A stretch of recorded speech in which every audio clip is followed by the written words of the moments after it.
Right. Hello. Hi, Paweł Rowicki. I'm representing ISS. I don't know where to start because that was pretty impressive. I was actually personally waiting for you guys to open dealership in Poland. So still waiting.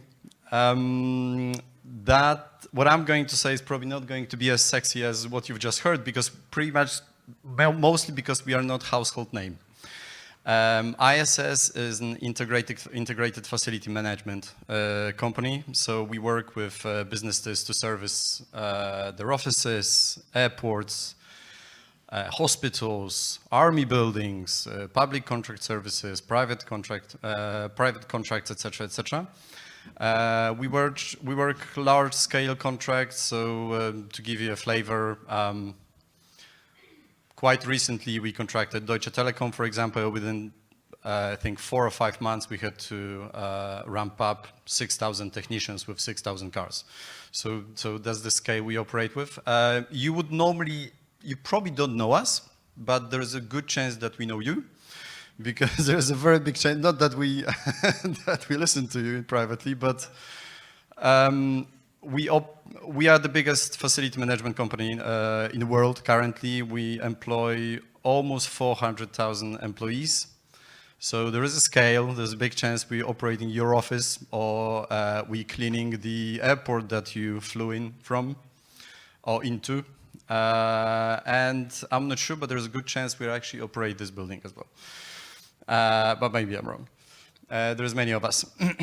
So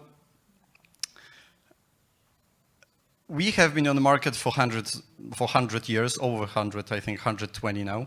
And even though we are global and we operate in 36 countries, plus a couple of other partnership countries, we've always been very federal.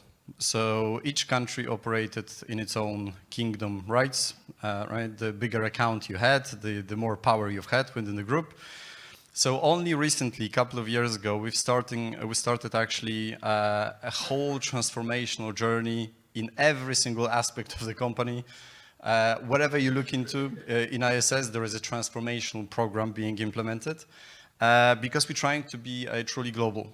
And that sort of puts me into the actual subject I wanted to talk about, our presence in Poland, what we have just opened, how long we've actually been here, and what's the concept that we're trying to introduce, which I think is pretty unique when it comes to captive shared services. So in Poland, as ISS Poland delivering facility management services, we've been here for a number of years, over a dozen. We have over 2,000 employees, and that business is going well. Now, during COVID, our HQ in Denmark had that fantastic idea that, rightly so, the world is not as safe and as predictable as it used to be. So it's probably worth having another site where we could get the talents from, because our main head office is in Copenhagen. It's a fantastic city, but not as a fantastic talent pool, right? It's not that scale. So they were looking for a place around the world, to be honest, not only in Europe, to extend the head office. And after a couple of months, the choice was Warsaw. So we opened another head office in Warsaw, which makes us pretty unique because, at least to my knowledge, we are the only one foreign company on the Polish market having head office in Poland. That makes it much sexier for establishing SSC in Poland, right? So we went ahead and established a third presence in Poland, now in Gdańsk. This is why we have been nominated, and thank you for that, for the best new entry on the market. We opened our shared service end of last year in Gdańsk. And again, we have discussed many possible locations around the world. Then we have discussed many possible locations in Europe, but we ended up picking Gdańsk for many different reasons. But one of the major reasons was the close proximity to the head office, which is currently in Warsaw.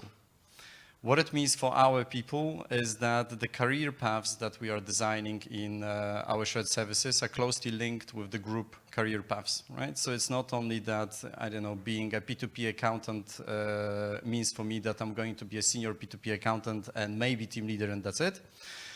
They can cross-functionally apply for the positions within the group. They can grow within the group. They can come and shadow people in the head office. They can work in the head office without a need of moving to Warsaw because, like we all know, everything can be done remotely nowadays. So that, I think, makes us pretty unique on the market now. When we were entering the market in Gdańsk, we thought that it will be pretty easy to attract talent because we are a Scandinavian company and we're Danish and we'll talk about work-life balance, etc. But it wasn't that easy because Gdańsk, and to be honest, whole Poland, as you all very well aware, we have plenty of Scandinavian companies on the market, especially in Tri-City up north, right? So there's a big competition. Everyone talks the same speech. I think the only difference is who actually walks the talk, right? And if we're talking work-life balance, do we have that work-life balance? So we decided to stick to this, and I think this is what clearly, at least at the moment, distinguishes us from the market, is that we put pretty much a stop to overtime, which is pretty significant in the majority of SSCs, you would agree. We put a lot of focus on the work-life balance on employees. We operate around that famous Danish hygge word, which means a lot to us, and it goes alongside all the values that we have within the company. And we encourage people to flag this up every time something impacts their work-life balance, right? So we can act on it straight away and nip it in the bud. So that's these are the values that we carry in our finance service center in Gdańsk. Now, finance service center is probably that name will not stick for a long time because we have started from migrating our finance functions from UK. At the moment, we have 50 plus employees, so that's a pilot for us, right? We've only started. We are migrating another country in May, and the pipeline is significant. I would say we want to ramp up to about 500, maybe 600 people, not only finance. So of course, all the other functions are in scope. We are thinking about procurement, P&C, so that's what we call HR in our company. Operations, which is a very significant part of the headcount we have in our company. And we're now thinking whether this was the right decision to make it EMEA only. We are thinking about Pacific now, APAC, and etc., because it goes that well.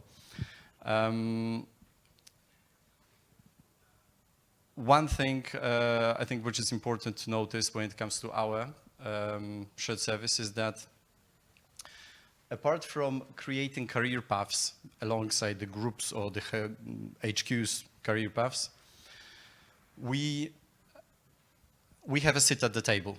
Being so close to the group, so close to EGM, we actually can influence decisions. And I think this is where our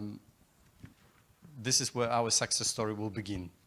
Because we feel that now, at the moment, that every time group is making a strategic decision on reorganizing either finance or the way we deliver to the clients, etc., we are being asked to not to deliver, but to consult. What can be done, how it should be done, etc., etc. So I think that's a very important thing, and all the conferences that I've been attending to, that thing is being said over and over again, that the GBSs need to sit at the table. So I think we are lucky enough to have that sit from the very beginning. We have a strong support from our group CFO, and this office in Gdańsk is actually his baby, to be honest, right? He was a supporter from the very beginning.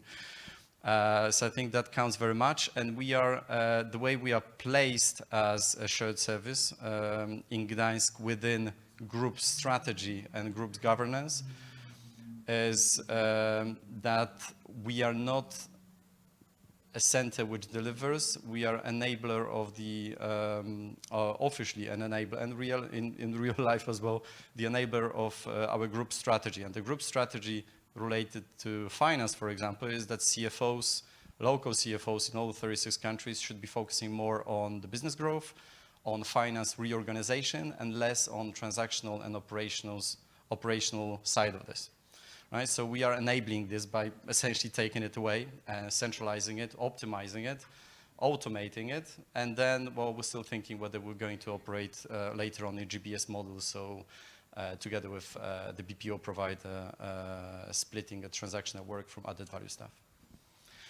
Okay, any last comments? I could talk, but thank you very much. Thank you.